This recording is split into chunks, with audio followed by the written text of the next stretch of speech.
Good morning, everybody. How are you doing today? Welcome. This is the CalPERS SEAC meeting, School Employer Advisory Committee meeting. With me today is Erudai Espinoza and Shyam Kumar. We will be your hosts. All of your microphones have been muted. However, we will, if you have a question, we'll be able to unmute your mic and you can ask your question, or you can do it through the Q&A. This webinar is being recorded. We will have this recorded version of this posted to our website about 5 days, maybe a week after the webinar. We had a little glitch for the next webinar for the August 7th. If you registered prior to April 25th, the registration was dropped. So you'll need to go back to our website and re-register for that. We will put the link in the chat. It's also on the same page as the meeting material. So if you go to the chat function on your Zoom, you will see the meeting material. Also, this webinar has closed captioning, so you can enable that on your screen as well through your Zoom app. Let's see here. If you have questions and you're not able to use the Q&A function, we'll go over that in just a second. You can email us at calpers_SEAC@calpers.ca.gov. Okay, next slide. Options to submit questions. Throughout the presentation, throughout the panelists, we have a whole team of people standing by ready to answer your questions. To submit a question, you can use the Q&A feature on your Zoom app. If you would like to ask a question directly to the presenter, you can use the raise your hand feature. Usually that will be done at the end of the presentation. We'll ask for if there's any questions. We will then go ahead and call on you, and you'll be able to unmute yourself at that time. And just know that your profile picture will appear to everybody, so just be aware of that. After your question is done, go ahead and lower your hand, or we will do that for you. So we have a packed agenda today, so we'll go ahead and get started. First up, we have Joshua Robbins, Legislative Affairs Division. Go ahead, Joshua. All right, thanks, Will. Good morning, everyone. Nice to see some familiar names out there. It's been a while since I've gotten to meet with this group. My name is Josh Robinson. I will be providing you today's legislative update. In the chat box, there's a link that will take attendees to a PDF document titled CalPERS Bill List. This document is available online that updates real time. Here you'll be able to access some of the bills that we are currently viewing, including the bill that I plan to discuss today. When you click on the link, it will take you to the CalPERS legislation website. Under the heading Current Legislation, there are two options, one titled State and the other titled Federal. Attendees will want to select the State option. The state link will direct attendees to a third-party website called Capital Track. This website provides a list of bills that CalPERS is actively monitoring in a slightly different format than the PDF we provide today. When the attendees click on a bill number, for example, SB 252, the attendee will be provided more information about the bill, such as a high-level summary of the bill, where the bill is in the legislative process, and what actions, if any, have been taken on the bill.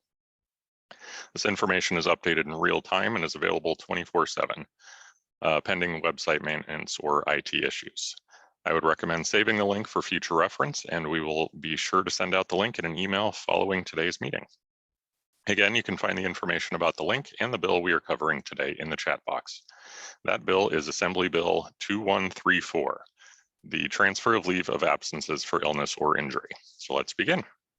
Assembly Bill 2134 amends Section 44979 of the Ed Code to state, Any certificated employee of a school district, county office of ed, charter school, or state special school that has been employed with that entity for a year or more and then accepts another position at a different employer requiring certification shall have the total number of days of leave of absence for illness or injury that the employee has accumulated with the first employer transferred to the second employer. Further amendments to the Ed Code for employees transferring to any county superintendent's office requiring certification in a school district, charter, state special school, or office of another county superintendent, or any employee of the office of the chancellor of the California Community Colleges or Department of Education shall also be handled in the same way as mentioned above. For those employees transferring into a professional education position, only the amount of sick leave credits that would have been earned by the employee had they been employed with the new department will be transferred. And that concludes my presentation. If there are any questions, I'd be happy to address them.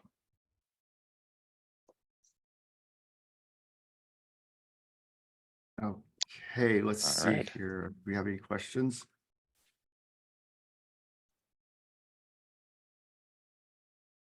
I don't see any hands raised, so we'll go on. All right. Thank you Thank for your you time, very everyone. much. Okay, Marcia Rubin. Good Marcia? morning. Yeah, it's Marcia. You got it right. Thanks. Good morning, everybody. My name is Marcia Rubin. I am the Design Communications Manager in our Office of Public Affairs. I manage our website and analytics team and our visual design and strategy team. And I appreciate the opportunity to present our website update efforts to you this morning. I would like to note that my wonderful team provided me some visuals to share in this presentation that may be new to you if you've already viewed it online. And this version will be posted after the meeting. Next slide, please.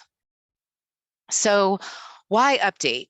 CalPERS' mission is to deliver retirement and healthcare benefits to our members and beneficiaries. How do we do that? Most of the time, it's online now. People access that information through our website.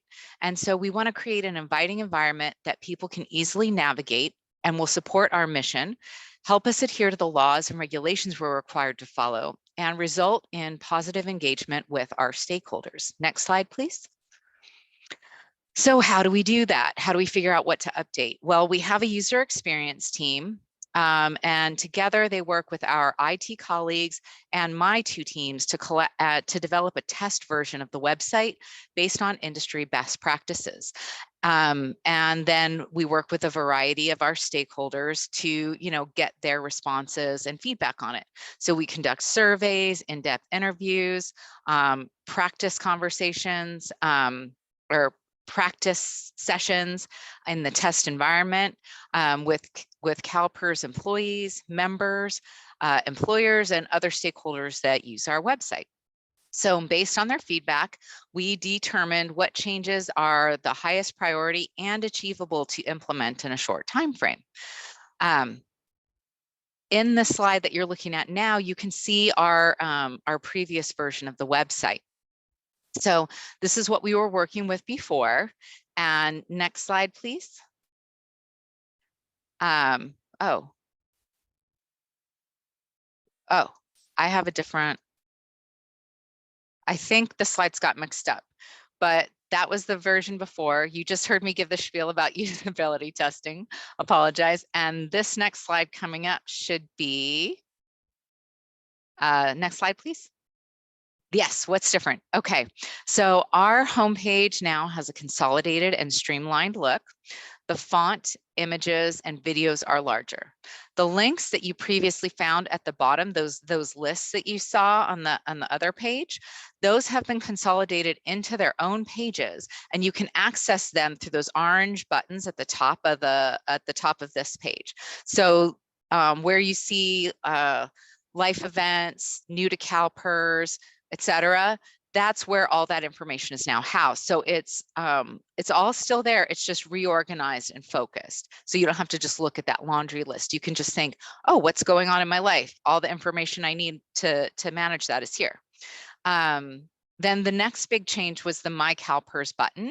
So moving that out of the of that bar you see and up into its own like standalone space was really important, because that's one of the primary reasons that people visit our website. So we wanted to make that as clear and visible as possible.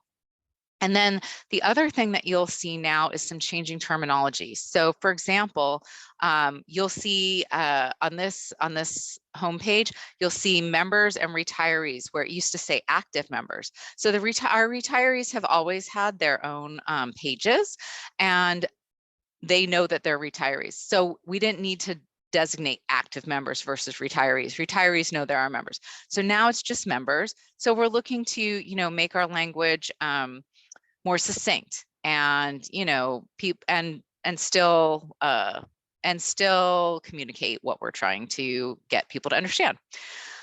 So those are the big changes. Next slide, please. What's next? There will be some further refinements throughout the summer, but we're going to make sure that we do those before open enrollment, because that's a very, very high traffic time for our website. So because our website has become our primary location for interaction with our stakeholders and members, we want to make sure we're using the right platform for our changing needs. So the way we communicate changes frequently, and we want to keep that content fresh, accessible, and inviting. And so we're going to be moving to a different platform for our website, and planning for a future where we consistently maintain our website, the content and the information we have there. And, you know, we don't have these big refresh changes. So we're looking at a more, you know, consistent way to keep the website updated. Next slide, please. And that's what we got. So if you all have any questions, please feel free to raise your hand. Can we please have the slide, what's different? Yes, all the slides will be available. They'll be posted on the website afterwards. That's Jennifer. I'm answering that live. Done. Here we go. Oh, and I see another question in the Q&A from Teresa Cooper. Can we have a list of the bill numbers disclosed today? We will email that out to everybody. Okay, great. I'm going to consider that answered live then. All right. Thanks for your time. Well, thank you very much. Have a good one, everyone. All right, next we have Paul Toshida from our actuarial office. Paul. All right, good morning, everyone. I'm the actuary for the schools pool, and we recently completed our determination of the contribution rates for this coming fiscal year, effective July 1st, and just wanted to briefly share the highlights of that with you. So next slide, please. The actuarial evaluation that we did was completed with the valuation date of June 30 of 2023. So you can think of that as the as of date for the member census data, as well as the asset information. Now the contributions that come out of that valuation are for fiscal year 24-25. So like I said, starting in July of this year. Those contributions, we brought them to the CalPERS board last month, and they approved them. So they have officially been blessed. And those rates, as you see at the bottom of the slide here, are as follows. The employer rate will be increasing from 26.68, which is what you're paying right now, to 27.05. Now the member rates are not changing. The PEPR rate will remain 8%, and the classic rate will remain 7%. We do set the PEPR rate. We do not set the classic rate. That is set by statute, just as a reminder. Okay, next slide, please. Just want to talk briefly about some of the key experience or elements that we saw in this year's valuation. Each valuation is a little bit different in terms of what drives the results. And this year was a little bit unique. Typically, investment return is usually the primary driver of results, whether it's above what we expect or below what we expect. This year is actually a pretty small factor. Investment return came in at 6.1%, which compares to our assumption or our assumed return of 6.8%. So very similar, very close. Now it is a shade, it did come in a shade below what we expect or assume. So that will serve to increase the contribution rate a really, really small amount. Now, a much bigger driver of experience was pay increases that we saw. The average for active members who were employed the entire year was an average increase of 9.8%. So that's quite sizable. And that comes right on the heels of a fairly sizable increase the prior year as well, which I recall was somewhere around 8%. So 2 big years of pay increases, which I'm sure is no surprise to all of you on the call here. Now, partially because of the pay increases and partially because of simply an expansion in the total headcount of the active group, we saw a total increase in the pool payroll of close to 14%. So again, that's fairly sizable. Now, the good thing about the payroll increasing more than we expect is that it actually serves to push down the rates a little bit. So we had a few things that serve to increase the rates here and one element that served to kind of help push down the rates. Okay, next slide, please. So here we just have an overview of the key results of the evaluation. And I really like to focus just on the bottom 2 lines. That's the most important information here for you folks. And first is that required employer contribution rate that we talked about. You can see that increase from the 26.68% of pay that you're paying now to the 27.05% that will be in effect this coming fiscal year. And again, like I said, we do also set the PEPRA member contribution rate in our actuarial evaluation, but that is not changing. That will remain 8%. Now it is just worth looking at the payroll in the top half of this chart at the bottom. You see that increase in the payroll. This is the total pool payroll, so it increased from about $16.7 billion to over $19 billion. So that's that 13.9% increase that we talked about on the prior slide. Quite sizable. Next slide, please.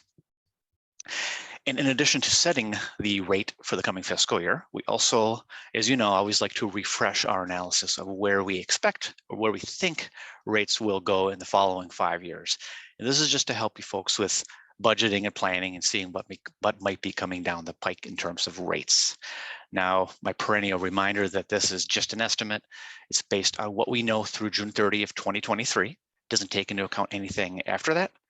And it certainly doesn't take into account anything in the future that we don't know yet. So this all assumes that our actuarial assumptions will be met, the fund will earn 6.8% return every year, and all those good things. So you can see here what we're still forecasting what we have been for the last few years, which is an increase in the rate the next few years. We now have it topping out at 29.2% in fiscal year 27-28, before starting a gradual decline. Now, the good news on this slide is that the last time I showed you folks this slide, it was higher.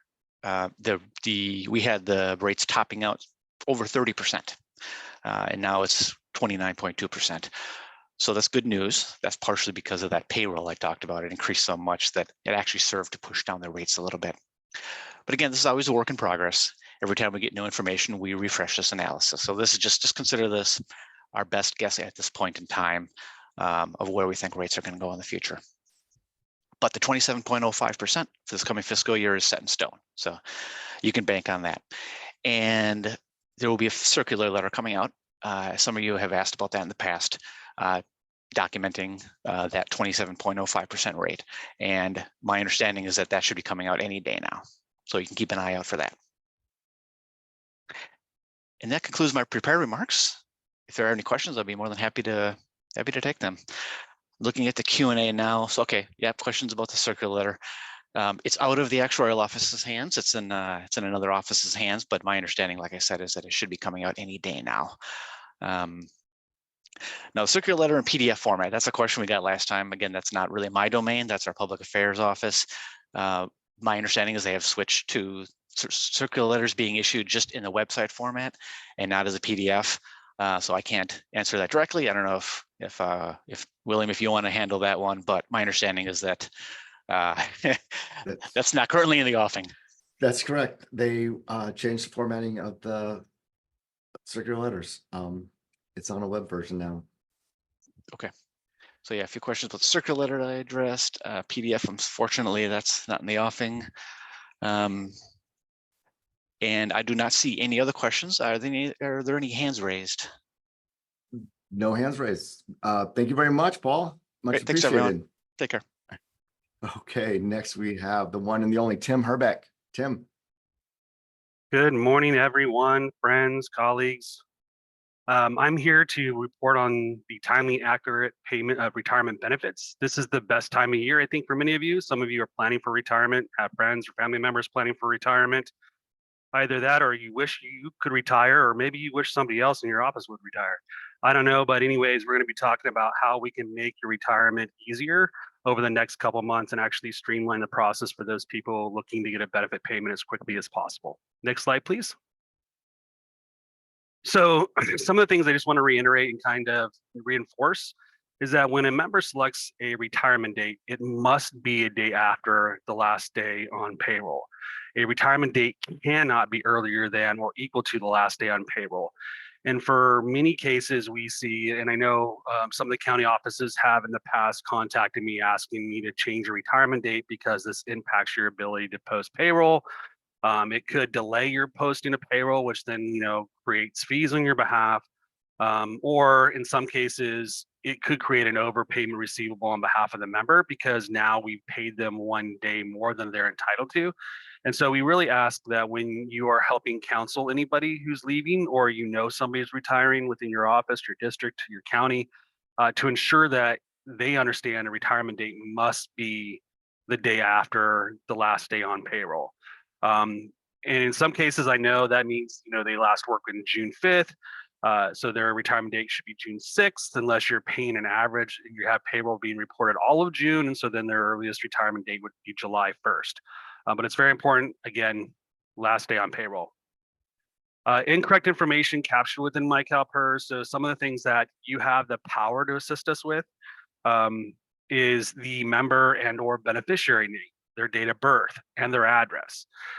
If there's any way you could help us, because by having an incorrect beneficiary name, having an incorrect date of birth, having an incorrect date of birth for a beneficiary, those all are things that negatively impact a member's retirement, because we're going off a retirement calculation that includes the day of birth. Those are part of the formula.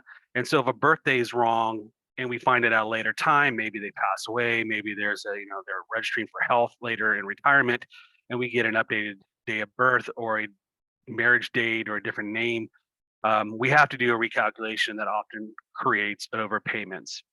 The other thing is if there's any way possible that you can ensure, I know you all have to send out W-2s, you have to send out last payroll checks. So if you're aware of an address that has been updated, if you could please make sure that the address is also updated in my CalPERS while they're active. Unfortunately, I realize you can't make address changes once they're inactive unless they become a retired annuitant.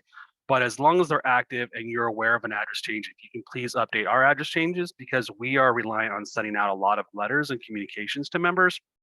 And if the address is marked undeliverable, they may not even know what their options at separation are, what they're entitled to at retirement. So to help us with our communication channels, if you could help us with the compliant and valid information, we would really appreciate it.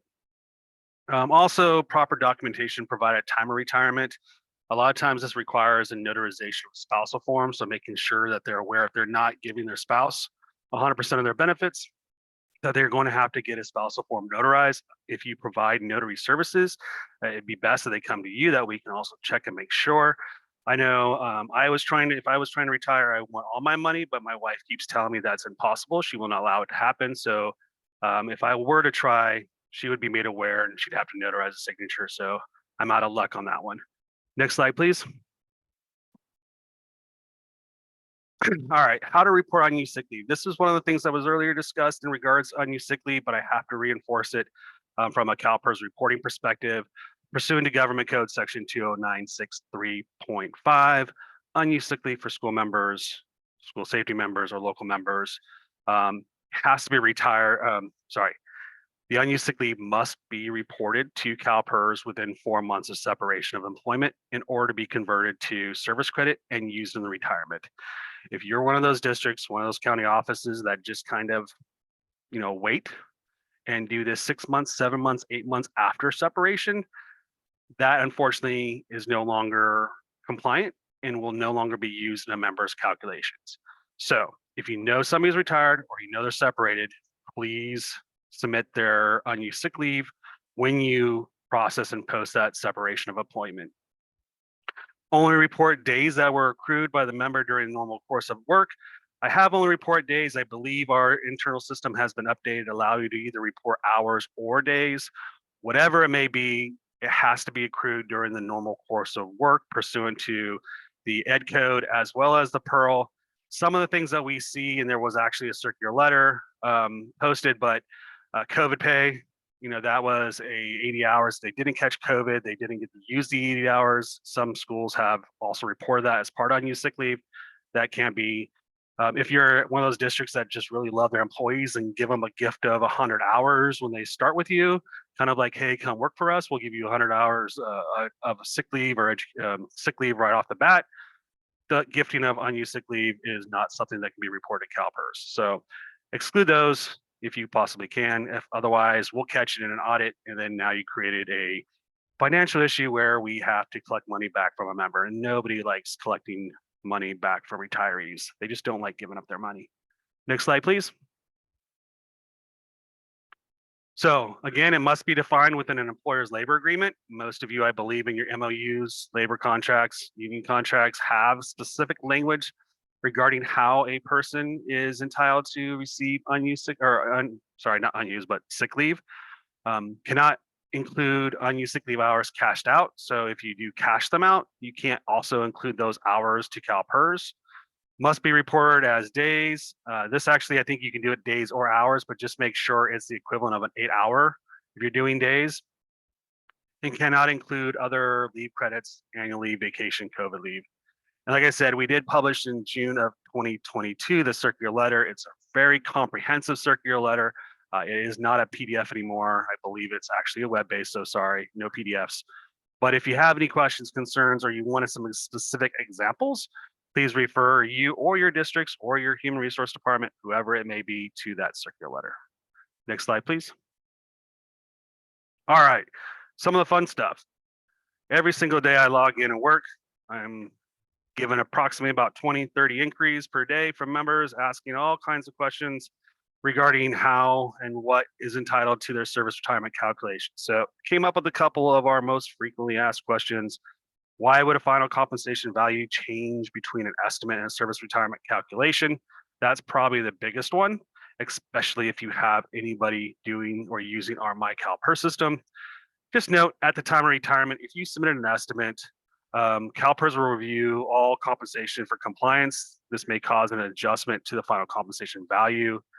It also may be adjusted due to change in pay rate or special compensation reported by you. Also, it could changes happen in the estimate.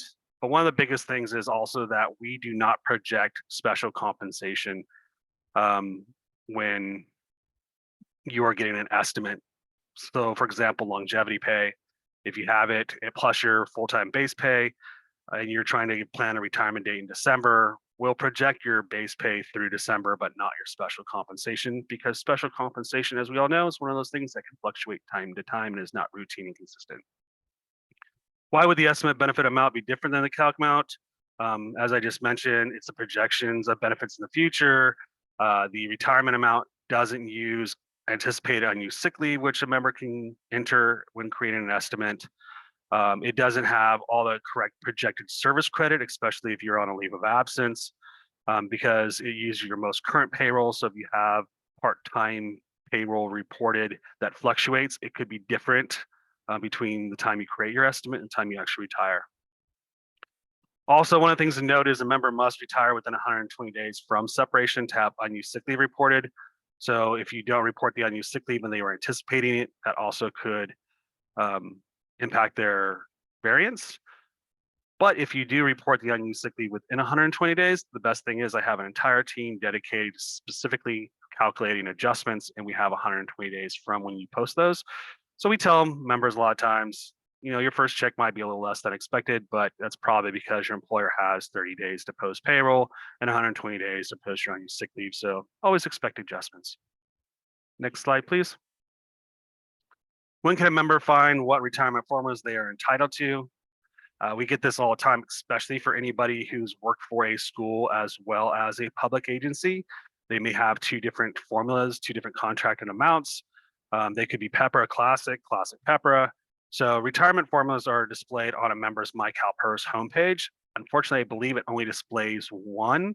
So if they work for more than one employer, the retirement summary page does display formulas for each employer, but they have to, I believe, kind of click on a button to then expand that page. In addition, we also include all formulas within their annual member statements, and those are published generally in August for the prior fiscal year. So they should be able to go to their AMS and see all the formulas they're entitled to. Members should also review the retirement formulas and benefit factor documents to review how benefit factors increase for each quarter year of age. If you do not know this, if you're a 2 at 55 member and you retire at 63, your benefit formula actually is 2.5. So your benefit formula can change each quarter of your birth year once you hit that normal retirement age. For example, 2% at 55, 55 is your normal retirement age. And every quarter after that, it goes up slightly based on an actuarial factor until it caps at age 63. So if you kind of are planning for retirement, my recommendation is go online to our website. There's a little Google search feature, just type in benefit factor, and you'll see all the benefit factors. You're like, oh, if I just wait 3 more months, I can get paid a little bit more. Employers also like to use that to remind you, just work 5 more months for me, you could get more. So a way to entice you to stick around a little longer. Don't get fooled. All right, what's the most efficient way to request an estimate and submit a retirement application? It's always through CalPERS. Make sure your employees have a CalPERS account. It is the easiest, most efficient, best way to not only communicate with us, to process any of your estimates or applications, and to get quick real-time confirmation of your status, of your applications, your letters. If you are a single individual getting full benefit, you can sign electronically instead of having to go get a notary or go into our regional office. So this is my little plug for anybody who's in the HR office. If somehow you can send out a memo, email, we can do some stuff around the office. Just let everybody know a big campaign for creating their CalPERS account. Maybe make it one of those requirements at time of hire when you're having them fill out those tax forms and health benefit forms. You also tell them to create a CalPERS account. Next slide, please. So here's some resources on our website. I think I'm running out of time. So if you can, just go to our CalPERS website. We have the benefit guide for school members, planning your service retirement. We have the application, and if you do want to have reciprocity between STRS, USERS, or CalPERS, how to change retirement systems. And then we have a bunch of education resources on our resource sheet, as well as benefit factors on our webpage. And I believe that is the end of my presentation, Bill. Okay, thank you, Tim. I know there's a lot of questions out there. We will get those to Tim, and we will email out all the responses. So thank you very much, Tim.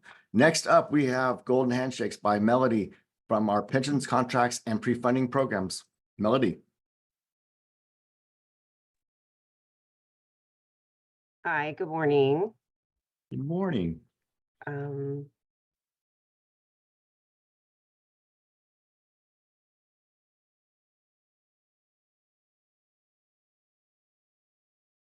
So my name's Melody Benavides. I am a CalPERS team leader. I am here this morning to share information with you to help you comply with the provisions for Golden Handshakes.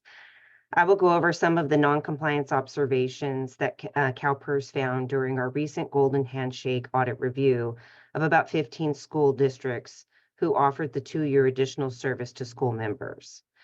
We also want to take this opportunity to remind school employers about the required documents that CalPERS needs to proceed with the implementation of Golden Handshake amendments. Next slide, please.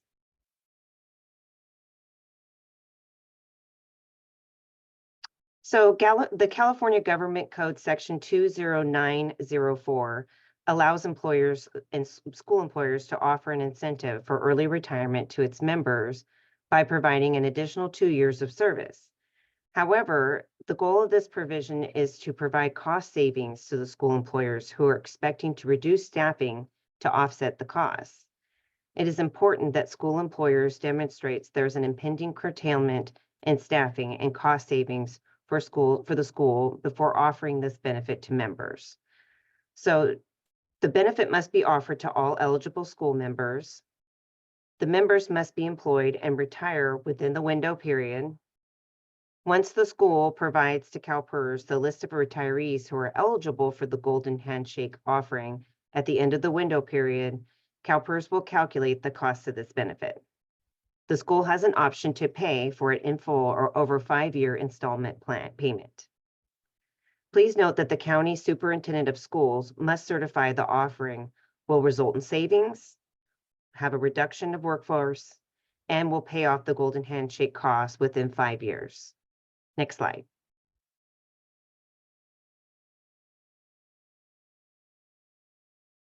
So during the recent audit, our audit team found the following compliance issues. They found that some schools didn't provide adequate cost savings analysis and didn't follow through with the staffing reductions. Some schools offered this benefit to non-eligible employees. Some of these employers were on leave at the time of retirement. The school needs to validate that the eligibility for each of its members during the window period to help prevent that from happening. They found that some schools didn't offer this benefit to all of its eligible members. So schools need to do their own due diligence to ensure the benefit is applicable to all eligible members. And then the approval process was not within the timing window. So we understand that all required resolutions need to be certified and approved by the COE. Therefore, it's important that the school or district need to work with CalPERS to start the process at least 6 months before the offering window period. So these non-compliance issues may result in incorrect payment of benefits, reduction in benefits, and increased school costs. So CalPERS reserves the right to make corrections to all impacted members. Next slide. So our next steps is that we're going to be working with schools to ensure all compliance requirements are met when submitting Golden Handshake packets. We will enhance our communication and informational packets to provide adequate information about the Golden Handshake process and requirements. So the following are the additional required documents CalPERS will need to proceed with Golden Handshake amendments. So we'll need cost analysis documents, labor agreements if applicable, and a copy of the approval from board agenda items and minutes from both school district and COE boards. Next slide. So this concludes my presentation. Here is some contact information in case you have questions and you want to reach out directly. Please feel free to also to email us anytime at the email above. I've actually brought in team member Andy Nguyen to join us if there's any additional questions. All right, thank you, Melody. Do we have any questions? There's no hands raised. Okay, thank you. Next, we have Mr. David Rubio. All right, thank you, Bill. Thank you very much. Pleasure to be here. Good morning. My name is David Rubio. I'm the Chief of the Customer Education and Outreach Division. I'm happy to be here today and promote 2 brand new education offerings for our members. Next slide, please. The first is a webinar titled Funding Your Retirement Future. The goal of this webinar is to give members an understanding of the various retirement sources and how they can work together to support their optimal retirement plan. We are partnering with the Social Security Administration, our CalPERS supplemental income plans, and CalHR Savings Plus. We want members to think about and estimate how much they need in retirement, understand how to estimate how much they can receive from CalPERS and or Social Security, and then decide how a supplemental savings plan can help them achieve their ideal retirement number. Each organization will provide a 15-minute overview of their program and how it benefits the members. We will follow that with a 30 to 45-minute moderated question and answer period. We are offering 2 classes based on CalPERS membership type, one for state and CSU members and one for school and public agency members. Next slide, please. The sessions are repeated on day 2 for our members scheduling convenience. The sessions for the school members are on June 26th from 11:30 to 1 and June 27th from 8:30 to 10. People can register through their MyCalPERS account as they would for any of our regional office retirement classes. We are grateful that our partnering organizations believe this to be an important concept and for people to understand, and are also joining us for this endeavor. I hear questions from members at our CalPERS benefit education events asking, what are deferred compensation plans? Or stating, I have a CalPERS account, so I don't need anything else. While that may be true for some, we want people to have all the relevant information to make the best decisions for themselves. CalPERS has posted a prospective member blog to promote the webinar. The link is in the chat. Feel free to share this with your school members. Next slide, please. The other education offering is one that we have been piloting this fiscal year. It is offering a retirement benefit basics class delivered in Spanish. I presented the results of our in-person pilot sessions to the Board of Administration in January. We conducted 4 instructor-led classes in Southern California and the Bay Area from November through January. These were very successful and well received by our members. We are now producing a retirement benefit basics video that we'll be posting to the CalPERS website. The video will be just under an hour and provide members with the CalPERS retirement benefits overview, including an explanation of their options at retirement. The video will be in our YouTube library, so members will not need to register for the class. We are developing marketing and communication materials to promote the video, and we're also looking to create a flyer promoting the Spanish class video with the QR code that will launch the class. We're happy to make this available to all of you once it is developed. We are targeting the 3rd or 4th week of May for release. Once it's released, we will begin the communication campaign. As we learned from our in-person pilot, grassroots marketing is the most effective method to inform our members of this class. So just like Tim previously asked for your support in having members create their MyCalPERS accounts, we could use your help in promoting these classes, and we'd be most appreciative. And then lastly, it's not on the slide, the link is on the slide, but there's no verbiage on the slide. But I want to take advantage of this opportunity to highlight our upcoming CalPERS benefits education event in San Luis Obispo. And it's going to be on June 7th and 8th, a Friday and a Saturday. As I said, the link will be on the chat that takes you to the CalPERS website and our CB webpage. The CB, if you're not familiar, is our premier member event where we host several classes and have our SMEs available to answer questions in the Ask the Experts Hall. We also have health plans available for our members, as well as Social Security and various retiree organizations. We have computer kiosks on site where members can access their MyCalPERS accounts and receive help from our benefits counselors. So this concludes my presentation, and I'm happy to answer any questions. Okay, I don't see any hands raised. Thank you very much, David. Thank you. Have a great day. You too. Okay, everybody, it is time to take a break. Let's regroup back at 10:30. Okay, thank you very much. Okay, welcome back, everybody. I was just answering this couple Q&A questions. Thank you, Teresa, for that clarification. Next up, I had my agenda up. Next up, we have multiple positions overtime. Roger. Good morning, everybody. Thank you for giving me the opportunity to speak with you today. We're going to be talking about reporting multiple positions and what constitutes an overtime position. If we could go to the next slide, please. So we're going to talk about understanding reporting requirements for overtime positions, what CalPERS looks at when determining a non-reportable or overtime position, and some upcoming enhancements that's going to hopefully help us on both your end and our end with multiple positions. Next slide, please. So overtime positions are defined by Government Code 20635.1. This specifically relates to what defines an overtime position and how they are reported to CalPERS.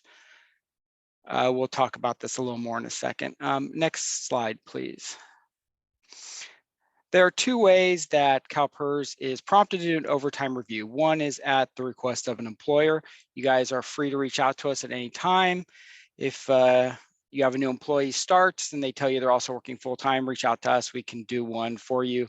That way you don't have to go back and reverse a bunch of payroll if that appointment is determined to be non-contributory. Another is we have internal triggers within our system. So once service credit starts getting reported for multiple positions, at some point it'll trigger a review on our end. At that point, we will conduct a review and determine which appointment is or isn't overtime. Next slide, please.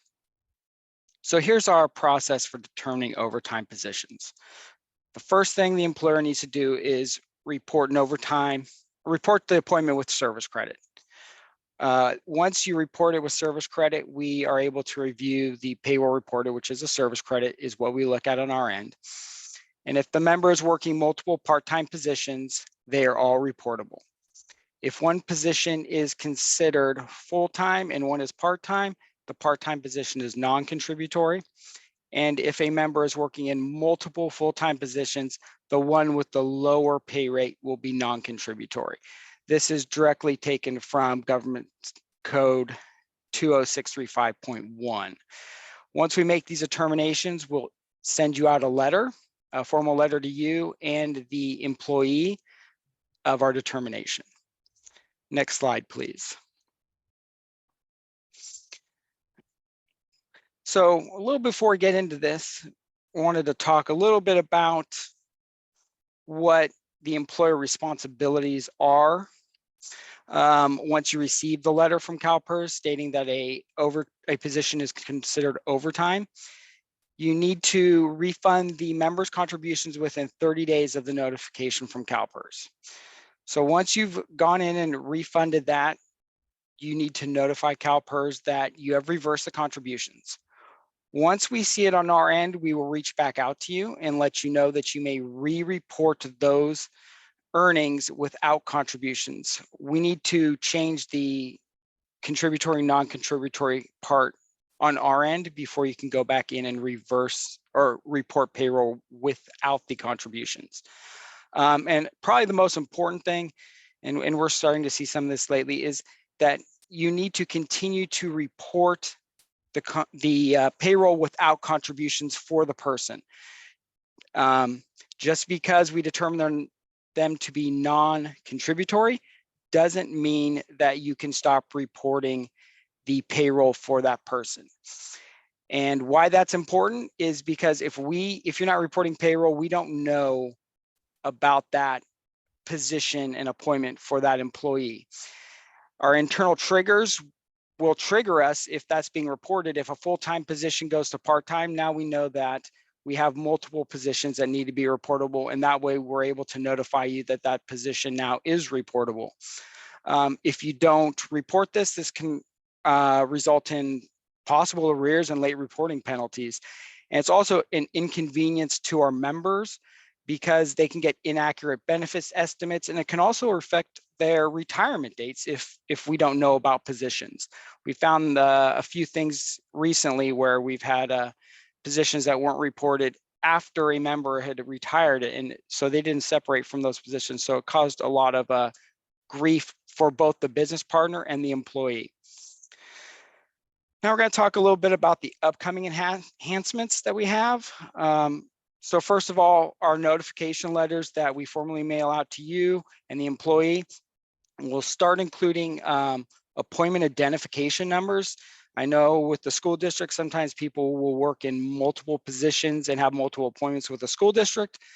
This will allow us to identify specific appointments within the same employer as to what is non-contributory. We're also updating some of our notification triggers on our end. So hopefully we will be able to be more aware of these situations, so you're not having to go back and reverse payroll for a year or 8 months. We hope that these enhancements will get to us sooner so we can make the changes sooner and notify you quicker so you won't have to reverse a bunch of payroll. Also, we will have a new thing on our end again for notifications when reporting payroll, we'll be able to see a lot easier on our end if it is contributory, non-contributory as payroll's being reported. Right now, we're able to see it, but it's not,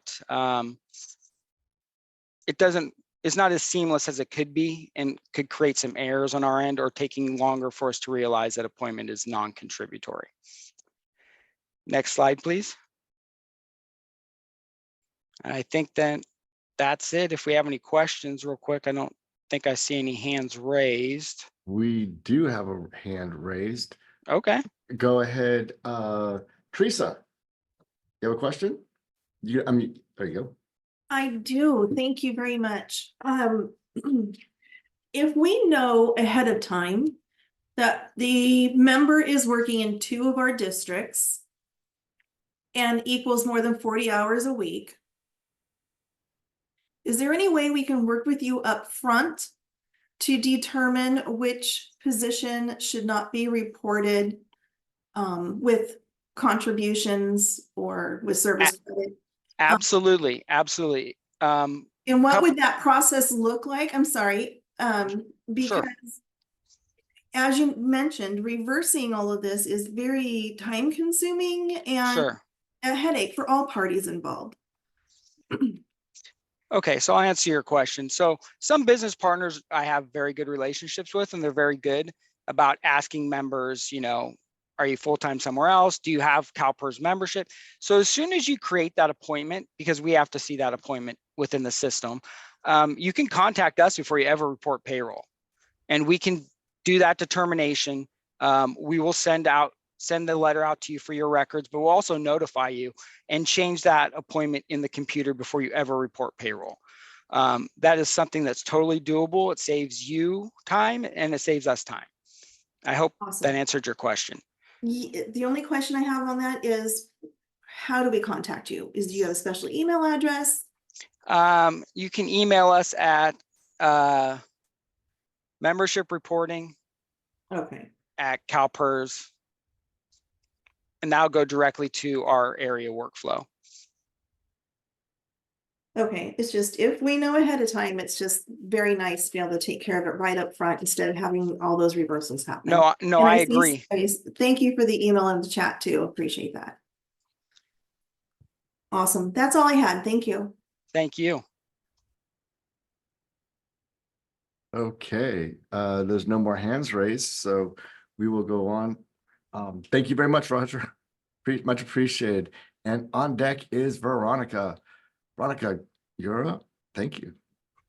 Hello, I'm Veronica. I'm the section leader over the membership services area here at the Employer Account Management Division.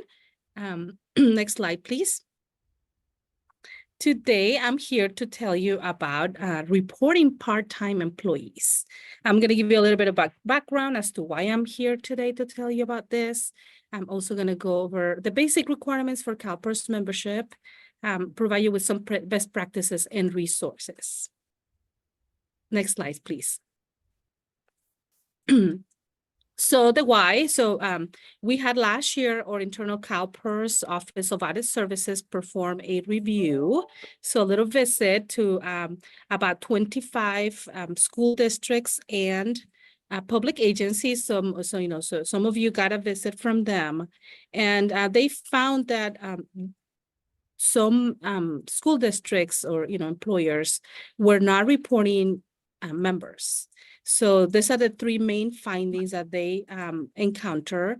And the first one was that employers were not detecting if a member had already established CalPERS membership in the past. So when they hired them, they were not, getting enrolled.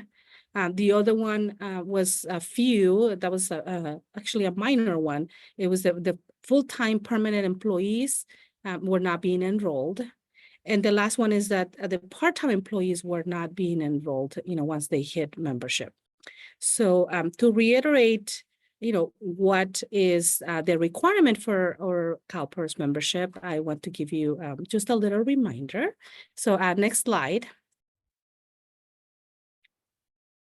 So as you might, some of you might be familiar, if, once a member, so if you hire an employee and they have already they're already CalPERS member, they will need to be enrolled immediately upon hire because they're CalPERS member is always a member, right? So that's the first one that you want to watch out for.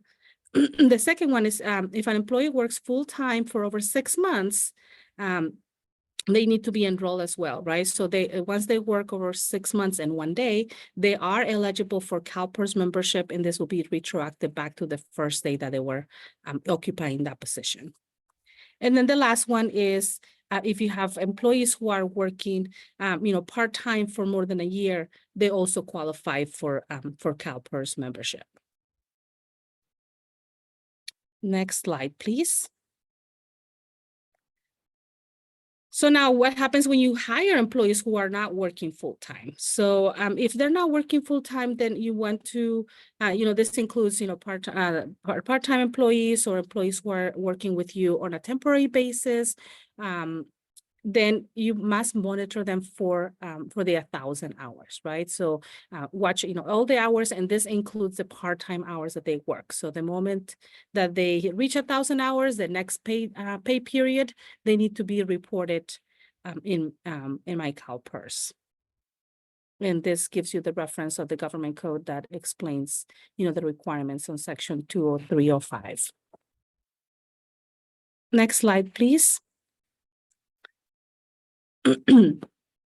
So some of the best practices, right? So so what happens is that, when our auditors discovered that this wasn't happening, then our area is working with the employers to correct disappointments, right?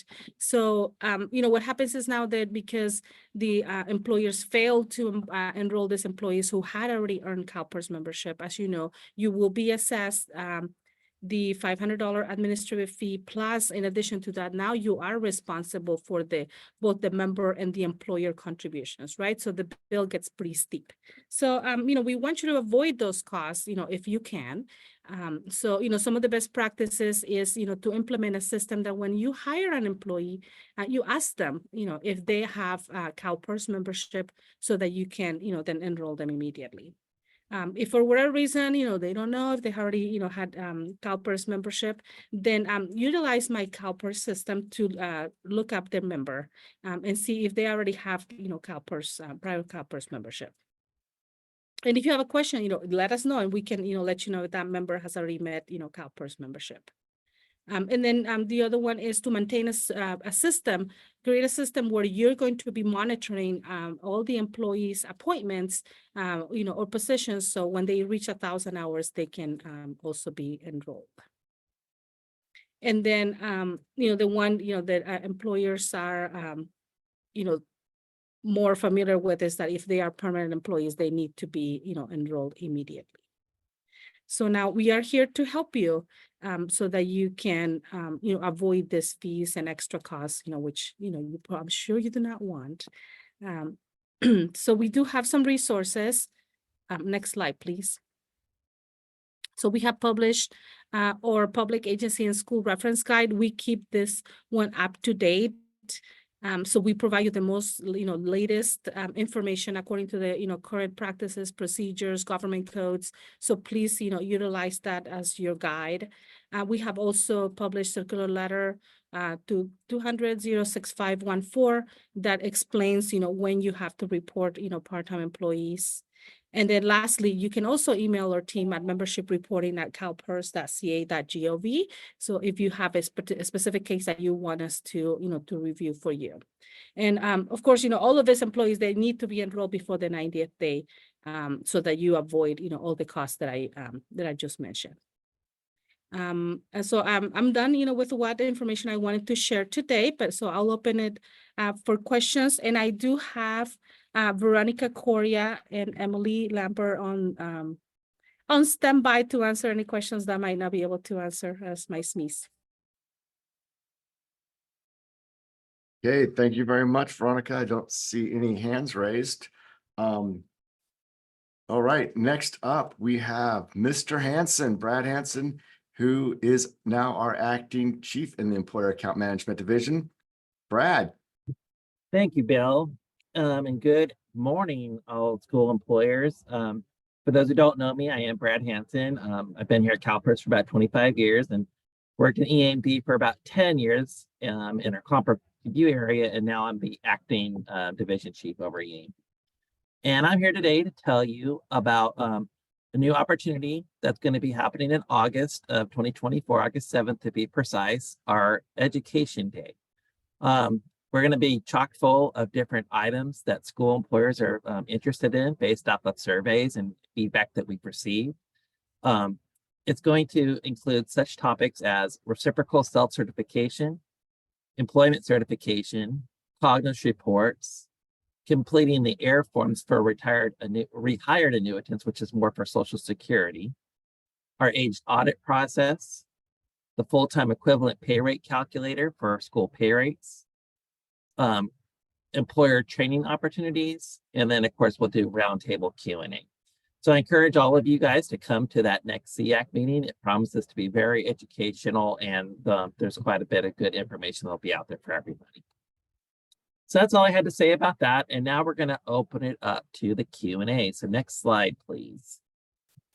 All right, what do you guys got for me? Okay. Stop sharing. Stop sharing. Let's see here. We don't have any hands raised. So you have the chief of the Employer Account Management Division on, ready to go. So if you have a question, now's the time. And if you guys don't have questions now, you guys know how to get a hold of us, right? You know, we have all our different mailboxes. I know many of you have my email address, which is still working. So if you have any questions or escalations, feel free to reach out to me anytime. All right. Thank you very, oh, we have a question. So we are opening up the microphone. Go ahead. Okay, now your microphone's open, Praveen. Hi, Brad. This is Veena. I just wanted, you guys did a good job with your website. I wanted to request if you can do equally good job on your document history section of the PERS. You know, the way they list all those documents is kind of challenging. Are you talking about on the website or on the My CalPERS webpage? Or My CalPERS document history. Okay. All right, I can take down that note. My area doesn't necessarily own that section of My CalPERS, that we all kind of own it. So I'll be sure to bring that up as a potential enhancement. Okay, thank you. You're welcome. Anybody else? Going once? Oh, that's all the questions that we have, Brad. Okay. Well, right. it was a pleasure to speak with all of you guys again today, and I want to wish all of you guys an EAMD delightful day and a CalPERific afternoon. We'll talk again next time. Thank you. Thank you.